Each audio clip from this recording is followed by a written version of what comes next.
Good morning, welcome to V3 news. లక్ష్యం సమాజహితం. నేను ఆకాంక్ష. బులెటిన్లో ముందుగా హెడ్లైన్స్ చూద్దాం. అటు ఇటు తిరుగుతూ తెలంగాణ చేరుకున్న కరోనా. హైదరాబాద్ గాంధీ ఆసుపత్రిలో నమోదైన మొదటి కరోనా కేసు.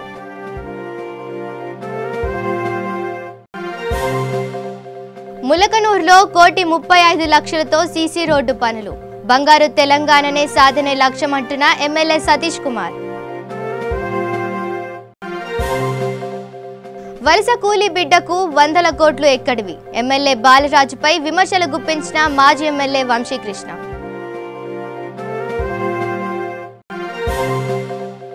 అత్యాచారాల నివారణకు ప్రజల్లో అవేర్నెస్ పెరగాలి. బాలిక కుటుంబాన్ని ఆదుకోవాలని ప్రభుత్వాన్ని కోరిన మానవ హక్కుల కమిషన్. ఇక డీటెయిల్స్ చూస్తే, దుబాయ్ నుంచి హైదరాబాద్ వచ్చిన వ్యక్తికి కరోనా వైరస్ సోకినట్లు గుర్తించిన నేపథ్యంలో తెలంగాణ ప్రభుత్వం పూర్తి స్థాయిలో అప్రమత్తమైంది. దీనిపై ఆరోగ్య శాఖ మంత్రి ఈటెల రాజేందర్ ఉన్నతాధికారులతో సమావేశం నిర్వహించి తీసుకోవాల్సిన చర్యలపై చర్చించారు. ఈ సందర్భంగా ఈటెల మాట్లాడుతూ, బెంగళూరులో పనిచేస్తున్న సాఫ్ట్వేర్ ఉద్యోగి ఫిబ్రవరి 15వ తేదీన దుబాయ్ వెళ్లాడని తెలిపారు. కంపెనీ పని నిమిత్తం దుబాయ్ వెళ్లి అక్కడి సిబ్బందితో కలిసి పనిచేశాడు. తిరిగి బెంగళూరు వచ్చి అక్కడి నుంచి హైదరాబాద్ చేరుకున్నాడు. జ్వరం రావడంతో చికిత్స పొందాడు. జ్వరం తగ్గకపోవడంతో గాంధీ ఆసుపత్రిలో వైద్య పరీక్షలు చేయించుకున్నాడు. అతడి నుంచి శాంపిల్ సేకరించి పూణే ల్యాబ్కు పంపితే కరోనా ఉన్నట్లు తేలింది. కరోనా కేసు నమోదైనట్లు కేంద్ర ప్రభుత్వానికి సమాచారం అందించాం. ఇక ప్రస్తుతం ఆ సాఫ్ట్వేర్ ఉద్యోగి పరిస్థితి నిలకడగా ఉంది. ఆ యువకుడు గత 5 రోజులుగా తన కుటుంబ సభ్యులతో కలిసి ఉన్నాడు. యువకుడి కుటుంబ సభ్యులు, సహచరులు వివరాలు తీసుకున్నాం. యువకుడు ఓ బస్సులో 27 మందితో ప్రయాణించినట్లు తెలిసింది. యువకుడు సికింద్రాబాద్ ఆసుపత్రిలో చికిత్స తీసుకున్నాడు. అతడికి చికిత్స అందించిన సిబ్బంది వివరాలు కూడా తీసుకున్నాం. ఆ యువకుడు గాంధీ ఆసుపత్రిలో నిన్న చేరాడు. అతడు వెళ్లిన ప్రాంతంలో 80 మందిని గుర్తించాం. అయితే వారందరికీ వైరస్ ఉన్నట్లు కాదు అంటూ ఈటెల వివరించారు. ఇక వరంగల్ అర్బన్ జిల్లా హుస్నాబాద్ నియోజకవర్గం ములకనూరు గ్రామంలో 1,35,00,000 రూపాయలతో సీసీ రోడ్డు పనులను ప్రారంభించారు ఎమ్మెల్యే సతీష్ కుమార్.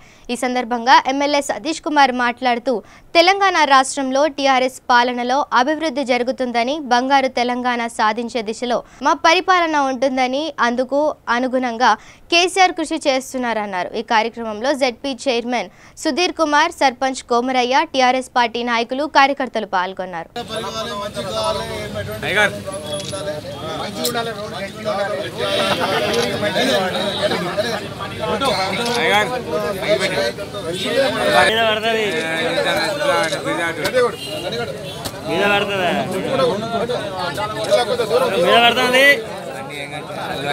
కింది కొట్టు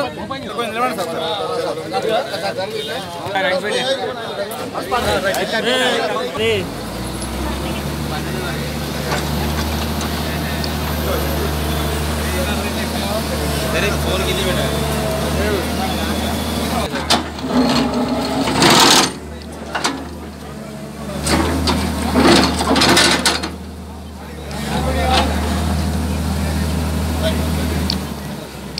గౌరవ మంత్రి ఎర్రబెల్లి దయాకర్ రావు గారి ఆశీర్వాదంతో ఈరోజు ములకనూరు లోపల మెయిన్ రోడ్ ఏదైతే చాలా ప్రజలు బాగా మరి ఇక్కడ తిరుగుతుంటారో, తర్వాత ట్రాఫిక్ ఎక్కడైతే బాగుంటుందో ఇక్కడ కనెక్టివిటీ ఉన్నది. మనకు వేలేరు మండలానికి కానీ లేకపోతే హైదరాబాద్ పోతాను కూడా కనెక్టివిటీ ఉన్నది. ఇక్కడికి వెళ్ళి ఇంత కనెక్టివిటీ ఉన్న రోడ్ ఎప్పటికీ మనకు ప్రతిసారి కూడా ప్రతి సంవత్సరం కూడా మరి ట్రాఫిక్ వలన రోడ్ ఖరాబ్ అవుతున్నది. మరి అది ఉద్దేశం పెట్టుకొని గౌరవ మంత్రి గారితో మాట్లాడడం జరిగింది. గౌరవ ఇంజనీరింగ్ చీఫ్ గారితో మాట్లాడడం జరిగింది. దీనికోసం 1,35,00,000 రూపాయలు సీసీ రోడ్డు శాంక్షన్ అయింది. ఇప్పుడు మనకు ఆ సీసీ రోడ్ యొక్క శంకుస్థాపన ఇవాళ చేయడం జరిగింది. ఇది దరిదాపు ఒక 4 నెలల లోపల, ఎందుకంటే క్యూరింగ్ బాగా చేయాలి. దీనికి తొందరపడి వేసే లాన్లు మంచిగా వేయాలి, క్యూరింగ్ బాగా చేయాలి. కాబట్టి 4 months లోపల మొత్తం రోడ్ అంతా కూడా కంప్లీట్ అవుతుందని చెప్పి నేను మనవి చేసుకుంటే, దీంతో ట్రాఫిక్ కూడా బ్రహ్మాండంగా అటు ఇటు పోయేటట్టు, అదేవిధంగా ఎటువంటి మళ్ళీ రోడ్డు ఖరాబ్ కాకుండా ఉండేటట్టు సిమెంట్ రోడే కావాలని చెప్పి కోరడం జరిగింది. తర్వాత లారీలు పోయినా, లోడ్ లారీలు పోయినా కానీ ఖరాబ్ కాకుండా రోడ్డు ఉండాలని చెప్పి కూడా కోరడం జరిగింది. దాని ప్రకారమే డిజైన్ కూడా చేయడం జరిగింది. ఇది తప్పకుండా మరి కాంట్రాక్టర్ కూడా మనకు మంచి కాంట్రాక్టర్ రావడం జరిగింది. తప్పకుండా బ్రహ్మాండంగా ఈ రోడ్డు తయారవుతుంది. మీరే చూస్తుంటారు, చాలా మంచిగా ఉందని మళ్ళీ మీరే రిపోర్ట్ ఇస్తారు. ఎందుకంటే మీరు ఉన్నట్టు మాట్లాడేవాళ్ళు కాబట్టి రిపోర్టర్స్ అందరూ కూడా ఖచ్చితంగా చెప్తారని నమ్మకం నాకున్నదని తెలియజేసుకుంటూ, మరి ఇంత మంచి ప్రోగ్రామ్కి విచ్చేసిన ప్రతి ఒక్కరు కూడా గౌరవ ఎంపీపీ గారు, సర్పంచ్ గారు, అదేవిధంగా ఎంపీటీసీ గారు, గౌరవ జెడ్పీటీసీ గారు, జిల్లా చైర్మన్ గారు అందరం కూడా రావడం, గౌరవ సర్పంచ్ గారి అధ్యక్షతన ఇదంతా కార్యక్రమం చేయడం అనేది సంతోషంగా ఉందని తెలియజేసుకుంటూ సెలవు తీసుకుని జై తెలంగాణ. ఇక నాగర్ కర్నూలు జిల్లా అచ్చంపేట పట్టణంలో మాజీ ఎమ్మెల్యే, జిల్లా కాంగ్రెస్ పార్టీ అధ్యక్షులు డాక్టర్ చిక్కుడు వంశీకృష్ణ రాష్ట్రం ప్రభుత్వంపై స్థానిక ఎమ్మెల్యేపై ఆగ్రహం వ్యక్తం చేశారు. అధికార బలం, డబ్బు బలం ఉందని తెలంగాణ పులి మల్కాజ్గిరి పార్లమెంటు సభ్యుడు రేవంత్ రెడ్డిని అన్యాయంగా, అక్రమంగా అరెస్టు చేశారని విలేకరుల సమావేశంలో ఆయన మాట్లాడుతూ ప్రభుత్వాన్ని ప్రశ్నించారు. వలస కూలీ బిడ్డకు 100 కోట్లు ఎక్కడివి? అచ్చంపేట ఎమ్మెల్యే, ప్రభుత్వ విప్ కువ్వల బాలరాజుపై ఆయన విమర్శలు గుప్పించారు. నువ్వు వలస కూలి అని చెప్తావు, మాట్లాడుతూ వలస కూలిని తట్టమోచిన రూపాయి పోవలకి కూలి చేసిన పెద్ద పెద్ద గొప్పగా మాట్లాడుతున్నావు. వలస బిడ్డనంటావు. నేను సూటికి ఒక ప్రశ్న అడుగుతున్నాను, దానికి సమాధానం చెప్పాలి. నువ్వు వలస కూలికి 100 కోట్లు ఎక్కడి నుంచి వచ్చింది? ఇవాళ తిరిగి బెంజికార్ ఎంత తెలుసా? 1,09,00,000 ఛాలెంజ్ చేస్తా నేను. రమ్మను. 1,09,00,000 బెంజికార్లో తిరుగుతున్నవే. వలస కూలి ఇవ్వడం తిరిగిందా? ఈ 1,09,00,000 బెంజికార్లో ఉన్నావంటే నువ్వు ఎక్కడి నుంచి వచ్చినాయి డబ్బులు? నీ విల్ల 12 కోట్ల విల్ల ఎక్కడి నుంచి వచ్చింది? 50 ఎకరాల భూమి ఎక్కడి నుంచి వచ్చింది? 250 కోట్ల ఆస్తులుండే నీ దగ్గర. మొత్తం చిట్ట తీస్తా, ఇడిచిపెట్టాం. నీ చిట్ట మొత్తం తీస్తావు, నీ అఫిడవిట్ తీస్తా. నువ్వు ఆ రోజు చెప్పిందంత, ఇవాళ ఉన్నదంత. నీ ఆస్తులేంటివి, నీ బిల్డింగ్ లేని, నీ భూములేని, నీ ప్లాట్లేమి, ఇవన్నీ అహంకారపూరితంగా మాట్లాడుతూ ఉన్నావు. అదొకటి. రెండవ అంశం ఏంటంటే, ఆయన ఈ అచ్చంపేటకు 2006లో వచ్చింది అనుకుంటా బహుశా. వచ్చి అప్పట్లో ఉద్యమం పేరుతో ఇక్కడ ఉన్న ప్రజలతోటి మమేకమైన ఓకే. కానీ ఇప్పుడు ఆయన ఇక్కడ ఎందుకున్నాడంటే పాత గుళ్ళన్నీ తవ్వాలి, బంగారు వజ్రాలు దొరికితే తీసుకెళ్లాలి అని చెప్పి పాత గుళ్ళు తవ్వుతున్నావు. ఇవాళ నరసింహుల వాగు దగ్గర చిన్నజీయర స్వామిని తీసుకొచ్చినావు, పెద్ద యజ్ఞం పెట్టినావు, ఓ పునరుద్ధరణ చేస్తాన్నావు, జీర్ణోద్ధరణ, పునరుద్ధరణ, ఆలయ పునర్నిర్మాణం అని పెద్ద పెద్ద మాటలు మాట్లాడినావు. 3 రోజులు అక్కడ పెట్టినావు, యాగం పెట్టినావు, తవ్వినావు, తీసుకుపోయినావు. నీ పునరుద్ధరణ ఎక్కడ పోయింది? నీ దేవాలయ నిర్మాణం ఎక్కడ పోయింది? అదొక అంశం అయితే అక్కడ బాగానే ఎత్తుకొని పోయిండు. రెండో అంశం అంటే రాయలగాండి, దాని నిర్మాణం చేస్తాంటాడు. ఆడ కూడా మన తొమ్మిది ఎవరు? బాలరాజు బండిలో తిరిగట ఆయన. ఛాలెంజ్ చేస్తా, దమ్ముంటే రమ్మను. అచ్చంపేట అంబేద్కర్ విగ్రహం దగ్గర నువ్వు టైం చెప్తావా, నన్ను చెప్పమంటావా? నువ్వు డేట్ ఇస్తావా, నన్ను ఇవ్వమంటావా? అందరు విలేకరుల సభ్యం కూర్చుందాం. నీవు ఎక్కడెక్కడ దొంగ నేను చూపిస్తా. అక్కడ కూడా వేసుకొని పోయినావు. మొన్న వాళ్ళను ప్రజలు పట్టుకొని అమరాబాద్ పోలీస్ స్టేషన్ అప్పచెప్తే వాళ్ళ మీద కేసు కాలే. పోలీసు వాళ్ళకి ఫోన్ చేస్తే వాళ్ళు టీ దాపినరు, కూల్ డ్రింక్ దాపి వెళ్ళగొట్టారు. ఇక మూడవ అంశం భ్రమరాపురం అంటే బౌరాపురం చెరువు. ఇది కొన్ని వేల సంవత్సరాల చరిత్ర ఉన్నటువంటి అక్కడ దేవాలయం ఉంది. దాంట్లో శివలింగం ఉంటే పలుగొట్టిండ్రు, అమ్మవారి దేవాలయం కింద తవ్విండ్రు, బంగారు పెద్ద మొత్తంలో దొరికింది. ఆయన టీఆర్ఎస్ నాయకులు, బాలరాజు అనుచరులు. అలా మీద కేసు కాదు. ఇప్పటి వరకు ఫారెస్ట్ వాళ్ళు ఏం కేసు పెట్టిందంటే అనుమతి లేకుండా అడవులకు ప్రవేశించారు, గదే కేసు ఉంది. పోలీసు వాళ్ళకు అక్కడ ఉన్నటువంటి చెంతులు ఇచ్చారు. ఏమని? అయ్యా మా గుడిని దొవ్విండ్రు, మా విగ్రహాన్ని తొలగించారు, విగ్రహాన్ని పలుగొట్టిండ్రు, దొంగతన కేసు పెట్టమంటే ఇప్పటి వరకు అమరాబాద్ పోలీసులు కానీ లేకుంటే అచ్చంపేట డిఎస్పీ, సిఐ, ఎస్ఐలు కానీ దాని మీద నిమ్మకు నీరెత్తినట్టున్నారు. దీని వెనక ఎవరున్నారు? ఎమ్మెల్యే బాలరాజు. కేసులు కానియాడు. ఆయన వచ్చింది ఈ ప్రాంతాన్ని ఉద్ధరించడం కాదు, ఈ ప్రాంతంలో ఉన్న పాతకులు. ఇక నాగర్ కర్నూలు జిల్లా కొల్లాపూర్ పురపాలక సంఘంలో తెలంగాణ ప్రభుత్వం ప్రతిష్టాత్మకంగా నిర్వహిస్తున్నటువంటి పట్టణ ప్రగతి కార్యక్రమంపై వార్డు కమిటీ సభ్యులకు అవగాహన సదస్సు నిర్వహించారు. ఈ కార్యక్రమానికి ముఖ్య అతిథిగా కలెక్టర్ శ్రీధర్, అడిషనల్ కలెక్టర్ మన Chowdary, municipal chairman Vijayalakshmi, vice chairman Mahmood Begum, municipal commissioner Venkataiah పాల్గొన్నారు. ఈ అవగాహన సదస్సులో భాగంగా కమిటీ సభ్యులు నిర్వహించాల్సిన విధులు, కార్యక్రమాలు, తమ బాధ్యతగా చేయవలసిన పనులను కలెక్టర్ వివరించారు. కొల్లాపూర్ నగర పంచాయతీలో జరగబోయేటువంటి పనులకు కమిటీ సభ్యులు బాధ్యులుగా ఉంటారని కలెక్టర్ తెలిపారు.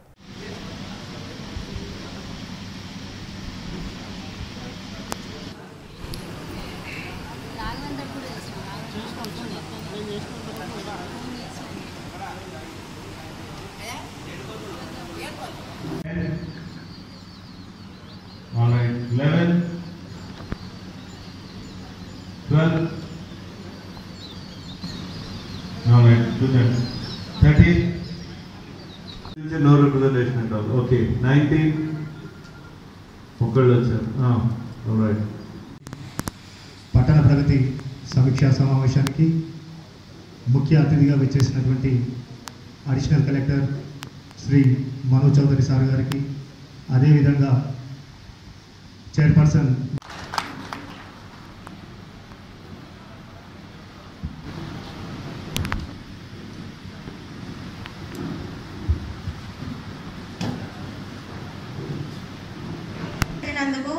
మా అందరి అందుకే ఈ ప్రణాళిక ద్వారా మా 5వ వార్డు సభ్యులు, కమిటీ సభ్యులు అందరూ. ఇక ఎంపీ రేవంత్ రెడ్డిపై నార్సింగి పిఎస్లో కేసు నమోదు చేశారు పోలీసులు. మొత్తం 6గురిపై కేసు నమోదు చేశారు. కేటీఆర్ ఫామ్ హౌస్పై డ్రోన్ కెమెరా కేసులో పలువురిని అదుపులోకి తీసుకున్నారు.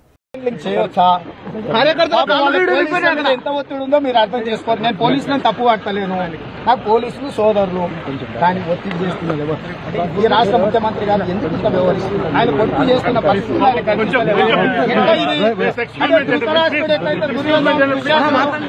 గౌరవ రాజ్యాన్ని సంతోష్ అంటే ఇది అక్రమ నిర్మాణం ఫామ్ హౌస్ అక్రమ నిర్మాణం అక్రమ నిర్మాణం, ఫామ్ హౌస్ అక్రమ నిర్మాణం. GOMS నెంబర్ 111 కు వ్యతిరేకంగా జన్వాడ విలేజ్ లో ఇవాళ చిన్న సముద్రం చెరువు ఇది జన్వాడలో. ఇక్కడ నుంచి పిరంగి కాలువ, ఈ కాలువ పోతుంది ఇక్కడ గండిపేటకు. ఇవాళ కట్టుకున్నాడు. 111 జీవోలో ఒక్క నిర్మాణం కూడా జరగొద్దు. అట్లాంటిది 3 అంతస్తుల ఇంద్ర భవనం 25,000 కోట్లు 25 కోట్లు వచ్చి కట్టాడు. 250 కోట్ల భూమికి 25 ఎకరాలకు. ఇవాళ వాళ్ళ కుటుంబ సభ్యుల మీద ఉంది. ఇలాంటి పరిస్థితుల్లో ప్రజలకు వివరిస్తామంటే పోలీసుల దాడి జరుగుతుంది. చేసుకొని ఏం జరుగుతుందో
ఇక రాచకొండ పోలీస్ కమిషనర్ పరిధిలో శాంతి భద్రతలు, మహిళా రక్షణకు మరియు ఫైర్ సేఫ్టీకి తీసుకోవాల్సిన చర్యల గురించి వివరించారు.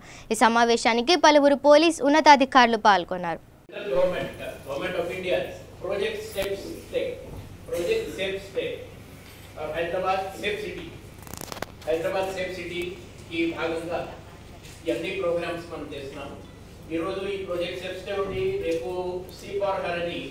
ఒక ప్రోగ్రామ్, ఆ ప్రోగ్రామ్ ఇక్కడ ఇబ్రాహీంపట్నంలో మన గురునానక్ కాలేజ్లో చేస్తున్నాము. అక్కడ ఈ కాలేజ్ అమ్మాయిల్ని వాలంటీర్స్ గా మన వాళ్ళని ట్రైన్ చేస్తున్నారు. ఈ మాట వాళ్ళు కన్వే చేస్తారు. Background check is very very important. ఎవరైనా మీరు పెడుతున్నారు, ప్రతి ఒక్కరికి మీరు బ్యాక్గ్రౌండ్ చెక్ అది పక్క చేయండి. తర్వాత ఫస్ట్ ఎయిడ్ కిట్ అవసరాలు ఉన్నాయి. ఫస్ట్ ఎయిడ్ కిట్ ఎప్పుడు ఏమి ఎమర్జెన్సీ ఉంటుంది మీకు తెలీదు.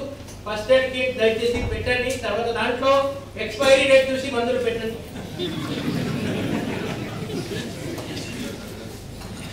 తర్వాత ఇంకొకటి, ఇప్పుడు ఇక్కడ ఫైర్ సంబంధించి చెప్పారు, ఫైర్ ఎక్స్టింగ్విషర్. నాకు డౌట్ ఉంది, ఇక్కడ కూర్చున్న ఎంతమందికి ఫైర్ ఎక్స్టింగ్విషర్ ఎలా ఆపరేట్ చేయాలో తెలుసు? చెప్పండి. ఒకటే ఉన్నారు ఇక్కడ, మూడు. ఓకే. సో ఈ మధ్యలో ఒక టెక్నాలజీ కొంచెం ఇప్పుడు అడ్వాన్స్గా అయింది. ఒకటి మీకు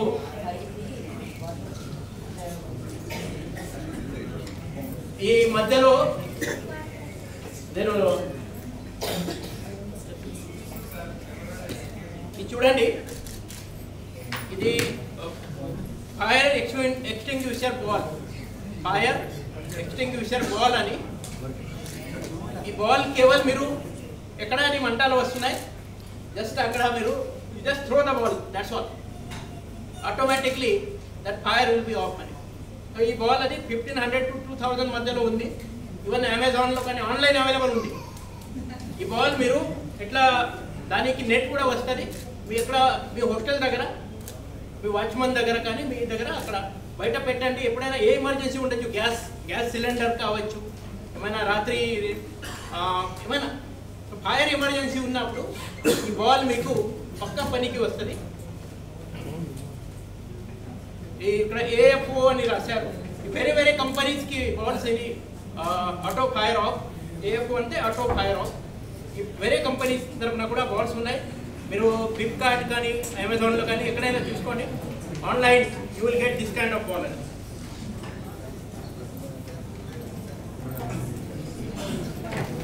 ఇంకా అది విజిటర్ రిజిస్టర్.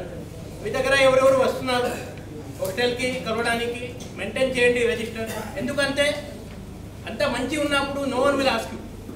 ఏమైనా ప్రాబ్లం అయితే అందరు పోస్ట్ మార్టం చేస్తారు. మీ అందరికీ తెలుసు, అది ఫస్ట్ టార్గెట్ అంతే మీరు ఉంటారు. ఏమైనా ప్రాబ్లం అయితే ఫస్ట్ ప్రాబ్లం టార్గెట్ మీరు. మళ్ళీ మీకు పోలీస్ స్టేషన్ పిలిపించి మీ దగ్గర ఏముంది లెక్కలు చూపెట్టండి, విజిటర్ రిజిస్టర్ ఉందా లేదు, ఎవరు వస్తున్నారు తెలీదు, కెమెరాలు ఉందా ఉన్నాయి, పని చేయట్లేదు. అదే మీ మీ బాధ. ఇంకా అప్పుడు మా పోలీస్ వాళ్ళు అంతా మీకు తెలుసు. మళ్ళా మీరు కంప్లైంట్ చేస్తారు, పోలీస్ వాళ్ళు వస్తారు, సంపాదిస్తున్నారు. మీరు అది ఈ కమాండ్మెంట్స్ ఉన్నాయితే మీరు పక్కా ఫాలో చేస్తే no one will harm you. You do your job sincerely, seriously. చాలామంది చెప్పారు, ఇప్పుడు హాస్టల్ అంటే ఒక అనుబంధం ఉంటుంది. హాస్టల్లో ఉన్న అమ్మాయిలు కావచ్చు, అబ్బాయిలు కావచ్చు, తర్వాత యాజమాన్యం గుర్తుపెట్టారు అంటారు. ఇక మేడ్చల్ జిల్లా మల్కాజ్గిరి కుత్బుల్లాపూర్ నియోజకవర్గం తెలంగాణ రాష్ట్ర బీజేపీ సీనియర్ నాయకులు Annapurna charitable trust chairman doctor K Rangarao మాట్లాడుతూ సర్వే నంబర్ 307న జరిగిన సంఘటనల గురించి స్పందిస్తూ 307 గవర్నమెంట్ భూమిని గతంలో వైఎస్ రాజశేఖర్ రెడ్డి సీఎంగా ఉన్న టైంలో ఏపీఎస్ఎఫ్సి అనే సంస్థకు కొంత భాగాన్ని లీజ్కి ఇవ్వడం జరిగిందని, ఆ ఎస్ఎఫ్సి ల్యాండ్ ఖాళీగా ఉండడంతో చూసిన ల్యాండ్ గాలి పోచమ్మ గుడి పక్కన ఉన్నటువంటి క్వారీని టిప్పర్ లారీతో మట్టి రాళ్లతోటి రాత్రి సమయంలో సగం క్వారీని పూడ్చి దానిపై ప్లాట్లు చేసి పేదవాళ్లకు ప్లాట్లు 6 నుంచి 10 లక్షల వరకు అమ్ముకొని సొమ్ము చేసుకుంటున్నారని ఆయన తెలిపారు. రాత్రి సమయంలో అక్రమ నిర్మాణాలు జరుగుతున్నాయని విలేకరులు ప్రశ్నించగా అక్కడ ఉన్న ల్యాండ్ గ్రాఫర్స్ మీడియా మిత్రులపై దాడి చేయడం చాలా బాధాకరమన్నారు. ఇప్పటికైనా స్పందించి స్టేట్ ఫైనాన్షియల్ కార్పొరేషన్ గవర్నమెంట్ భూమిని కాపాడాలని కోరారు. కుత్బుల్లాపూర్ నియోజకవర్గ ప్రజలకి నమస్కారం. నేను రంగారావు, కుత్బుల్లాపూర్ నియోజకవర్గం ఇండిపెండెంట్ కాంటెస్టెడ్ ఎమ్మెల్యే అభ్యర్థిని. నేను నా దృష్టికి కొన్ని సమస్యలు వచ్చినాయి. మరి కుత్బుల్లాపూర్ నియోజకవర్గంలోని సర్వే నెంబర్ 307 దగ్గర 200 ఎకరాల చిల్లరున్న భూమి లాలా బేగం, దర్గా బేగం వాళ్ళ పేరు మీద ఈ వక్ఫ్ భూమి ఉన్నది కాబట్టి మరి ఈ భూమిని గతంలో రాజశేఖర రెడ్డి గారి హయాంలో ఒక 60 ఎకరాలని ఎస్ఎఫ్సి ఒక సంస్థకి లీజ్కి ఇవ్వడం జరిగింది. మరి ఆ తర్వాత లీజ్లో ఉన్న భూమిని కొంతమంది దళారులు, కబ్జాదారులు మరి ఈరోజు ఒక్కొక్క ప్లాటింగ్ చేసి అందులో ఒక్కొక్క ప్లాట్ 10 లక్షలకి, 15 లక్షలకి, 20 లక్షలకి అమ్ముకుంటున్నారు. మరి అదేవిధంగా ఇంకొక చాలా విషయం ఏంటంటే ఎలక్ట్రికల్ డిపార్ట్మెంట్ వాళ్ళు ఒక కర్రకి బోర్డు శాంక్షన్ చేసిర్రు, ఒక బొంగుకి మీటర్ శాంక్షన్ చేసిర్రు. మరి ఈ విధంగా ఎలక్ట్రికల్ డిపార్ట్మెంట్ వారు ఏమీ ఇల్లు లేకుండా సర్వే నెంబర్ గవర్నమెంట్ భూమిలో ఒక కర్రకి వీళ్ళు మీటర్ ఇచ్చిరంటే ఏ విధంగా వీళ్ళు డబ్బుకు అమ్ముడు పోయిర్రో మనకు అర్థమవుతున్నది. కాబట్టి దీని మీద కఠినమైన చర్యలు తీసుకోవాలని చెప్పేసి మరి స్థానిక ఎమ్మెల్యే గారు కూడా మేము కోరుతా ఉన్నాము. మరి అదేవిధంగా కేటీ రామారావు గారికి, కేసీఆర్ గారు కూడా దీనిపైన మేము వినతి పత్రం ఇవ్వడం జరుగుతున్నది. ఏదేమైనప్పుడు కూడా కుత్బుల్లాపూర్ నియోజకవర్గ ప్రజలు, ఓటర్లు కూడా చాలా విధంగా మోసపోతున్నారు. వీళ్ళందరూ రేపు పొద్దుగాల గవర్నమెంట్ వచ్చి కూలగొడితే ఈ డబ్బంతా ఎవరు లాస్ అవుతారు? మరి ప్రజలు మోసపోతున్నారు. కాబట్టి దీని మీద కఠినమైన చర్యలు తీసుకోవాలని చెప్పి మేము విజ్ఞప్తి చేస్తున్నాం. అదేవిధంగా మరి ఎంఆర్ఓ, రెవెన్యూ డిపార్ట్మెంట్ కూడా హాస్యాస్పదంగా చూస్తూ ఉన్నారు. మరి దీని మీద మీరు తక్షణం యాక్షన్లకు పోకపోతే మేము సెంట్రల్ గవర్నమెంట్ కూడా పోయి వినతి పత్రాలు ఇచ్చి దీని ఒత్తిడిని తీవ్రత చేసి మరి ఈ భూమిని కాపాడుకోవాలని చెప్పేసి కూడా ప్రభుత్వ భూమిని కబ్జాలు కాకుండా చూడాల్సిన బాధ్యత రాష్ట్రంలో అధికారం ఉన్న పార్టీది మరియు అధికారులు కూడా ఉందని చెప్పేసి మేము కోరుతున్నాం. నేను విజ్ఞప్తి చేసేది ఏంటంటే ఖచ్చితంగా స్థానిక ఎమ్మెల్యే గారు దీని మీద దృష్టి పెట్టాలని చెప్పి ఆయనకు విజ్ఞప్తి చేస్తా ఉన్నాం ఈ మీడియా ద్వారా. ఎమ్మెల్యే గారు దయచేసి మరిగా పేద ఓటర్లు, మన కుత్బుల్లాపూర్ నియోజకవర్గ పేద ప్రజలు, ఓటర్లు మోసపోకుండా చూడాల్సిన బాధ్యత మీపై ఉందని చెప్పి కూడా విజ్ఞప్తి చేస్తా ఉన్నాం. ఇక మహిళలు, మైనార్ బాలికలపై అత్యాచారాలు పునరావృతం కాకుండా చూడాలని మానవ హక్కుల కమిషన్ సభ్యులు మహమ్మద్ ఇర్ఫాన్ మొయినుద్దీన్ కోరారు. గత 5 రోజుల క్రితం నగరంలో అత్యాచారానికి గురైన బాలికను మానవ హక్కుల కమిషన్ సభ్యులు మహమ్మద్ ఇర్ఫాన్ మొయినుద్దీన్ పరామర్శించారు. ఈ సందర్భంగా ఆయన మాట్లాడుతూ 3వ తరగతి చదువుతున్న 9 సంవత్సరాల మైనార్ బాలికపై అత్యాచారం జరగడం దురదృష్టకరమని పేర్కొన్నారు. అత్యాచారానికి పాల్పడ్డ వారిపై కేసు నమోదు చేసి రిమాండ్కు పంపించారని అన్నారు. ఇలాంటి సంఘటనలు పునరావృతం కాకుండా చర్యలు తీసుకోవాలని పోలీసు అధికారులను కోరారు. బాలిక నిరుపేద కుటుంబానికి చెందిందని, బాలిక కుటుంబాన్ని అన్ని విధాలా ఆదుకోవాలని అన్నారు. డబుల్ బెడ్రూమ్ ఇవ్వాలని, ఉన్నత చదువులు చదివించేందుకు ప్రభుత్వం సహాయం అందించాలని కోరారు.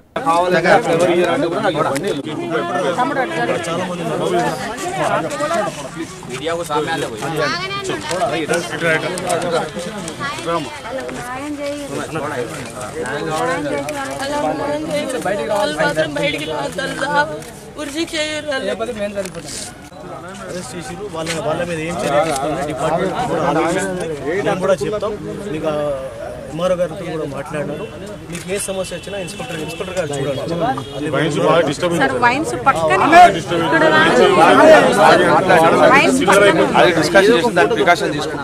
పత్రిక ద్వారా కూడా నేను చెప్తున్నాను ఏంటంటే దయచేసి మనం కూడా అవేర్నెస్ పెంచుకోవాలి. చుట్టుపక్కల మన వాళ్ళు ఎవరు ఉన్నారు ఏందనేది. పోలీస్ అనేది ప్రజల కొరకు ఉన్నది. పోలీస్ వ్యవస్థ మన కరీంనగర్ జిల్లాలో చాలా మంచిగా పనిచేస్తున్నది. అందుకే మనం కూడా చుట్టుపక్కల మనకు అనుమానం కలిగితే మనం వెంటనే సంబంధిత పోలీస్ అధికారులకు ఇన్ఫర్మేషన్ ఇవ్వాలి. ఎందుకంటే అవేర్నెస్ రావాలి. సమాజం అనేది సమాజంలో మంచి కూడా ఉంటుంది, చెడు కూడా ఉంటుంది.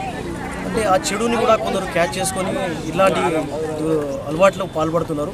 అందుకే ఇప్పుడు స్థానికంగా ఉన్న మన ఈ వాడా బస్తీ వాళ్ళు కూడా మమ్మల్ని ఈ వైన్స్ షాప్ గురించి కూడా చెప్పడం జరిగింది. అది కూడా నేను మన ఎక్సైజ్ శాఖ దృష్టికి తీసుకువెళ్తాను. మరి ఇన్స్పెక్టర్ గారు కూడా చెప్పడం జరిగింది. ఇన్స్పెక్టర్ గారు కూడా అక్కడ గట్టి బందోబస్తు చేస్తా అని చెప్పారు. మరి వాళ్ళ తల్లిదండ్రులు కూడా మేము ధైర్యం చెప్పడం జరిగింది. అమ్మాయికి ప్రభుత్వ పరంగా ఏదైతే మనం సహాయం అందించగలం ఆ దాని కొరకు కూడా మేము కృషి చేస్తాం. మన బంగారు తెలంగాణలో ఇలాంటి సంఘటన జరగడం వాస్తవంగా మాకు బాధ కలదు. అయినా మన రాష్ట్ర ముఖ్యమంత్రి వర్యులు ఈ తెలంగాణ రాష్ట్రంలో చాలా మంచి వ్యవస్థ చేస్తున్నారు. ఎందుకంటే తెలంగాణ పోలీస్ మన భారతదేశంలోని నంబర్ 1 పోలీస్గా గుర్తింపు పొందింది. అలాగే కొన్ని సంఘటనలు జరుగుతుంటాయి. కానీ వెంబడే పోలీస్ శాఖ కూడా స్పందించి ఆ అమ్మాయిని వాళ్ళ ముగ్గురిని అరెస్ట్ చేసి రిమాండ్కి తరలించడం జరిగింది. దాంట్లో ఒక మైనర్ అనుకుంటా. ముగ్గురు మీద కూడా చర్యలు తీసుకోవాలని మేము కూడా కమిషనర్ వాళ్ళని డిమాండ్ చేసినాం. మళ్ళీ వాళ్ళ తల్లిదండ్రులు కూడా ప్రభుత్వ పరంగా ఏదైనా ఉంటే మేము కూడా ప్రభుత్వానికి రాస్తాం. ఖచ్చితంగా మేము వాళ్ళతో ఉంటాం. మానవ హక్కుల కమిషన్ వాళ్ళ పట్ల ఒక మానవ కోణంతో ఆలోచించి ఈరోజు ఇక్కడ నేను రావడం జరిగింది. రాబోయే ఈ నెలలోనే కరీంనగర్ జిల్లా నుంచి ఒక మంచి అవేర్నెస్ కార్యక్రమం మేము మొదలు పెట్టబోతున్నాం. అలాగే దీంట్లో మానవ హక్కుల కమిషన్కి సంబంధించిన ఒక పోస్టర్, అంటే మానవ హక్కులు అంటే ఏంటిది, అంటే మనకు ఫండమెంటల్ రైట్స్ ఎట్లా ఉన్నాయో, మన రాజ్యాంగం కల్పించిన హక్కులు ఎట్లా ఉన్నాయో అలాగే ప్రతి మనిషికి మానవ హక్కులు అనేది ఒకటి ఉంటుంది. ఆ మానవ హక్కులు ఎట్లా ఉన్నాయి అంటే ఒక ఇక రాజన్న సిరిసిల్ల జిల్లా చందుర్తి మండలానికి యాసంగి పంటకు గోదావరి జలాలు వచ్చిన సందర్భంగా చందుర్తి శివారులో కాల్వ వద్ద గోదావరి జలాలకు MPP Lavanya Ramesh, single window చైర్మన్లు తిప్పని శ్రీనివాస్, జలగం కిషన్ రావులు టీఆర్ఎస్ పార్టీ శ్రేణులతో కలిసి పూజలు నిర్వహించారు. మెట్టు ప్రాంతాన్ని సస్యశ్యామలం చేసేందుకు CM KCR, MLA Ramesh Babu చొరవతో రైతులకు మంచి రోజులు వచ్చాయని అన్నారు.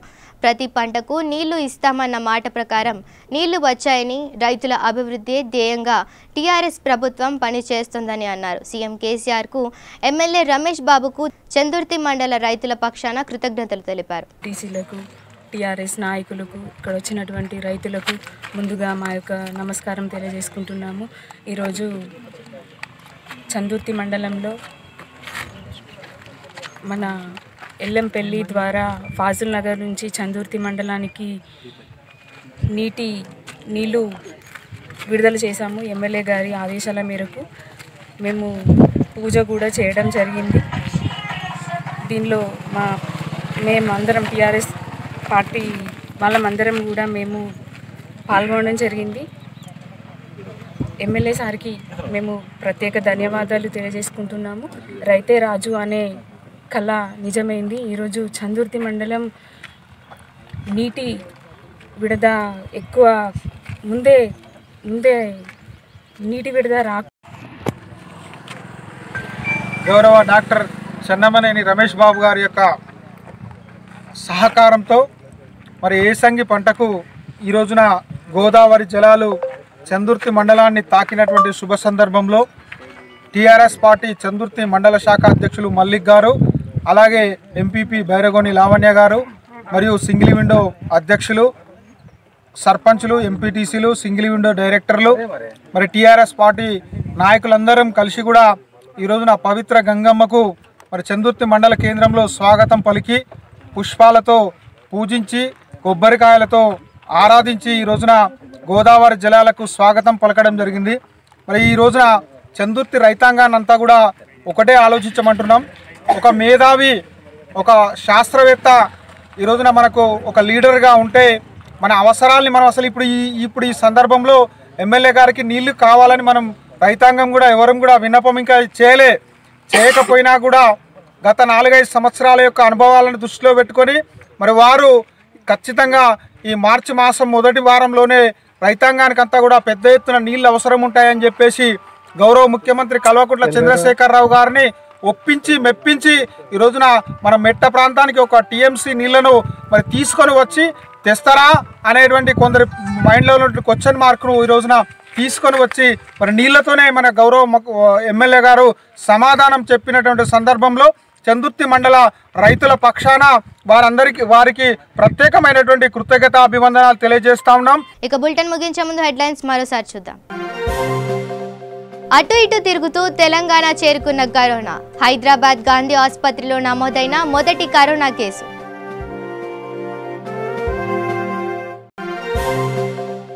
ములకనూరులో 1,35,00,000తో సీసీ రోడ్డు పనులు. బంగారు తెలంగాణనే సాధనే లక్ష్యమంటున్న ఎమ్మెల్యే సతీష్ కుమార్.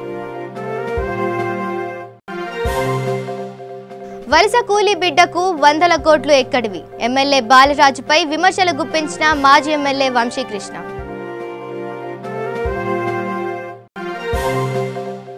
అత్యాచారాల నివారణకు ప్రజల్లో అవేర్నెస్ పెరగాలి. బాలిక కుటుంబాన్ని ఆదుకోవాలని ప్రభుత్వాన్ని కోరిన మానవ హక్కుల కమిషన్. ఇవి bulletin updates. Stay tune to V3 news. లక్ష్యం సమాజహితం.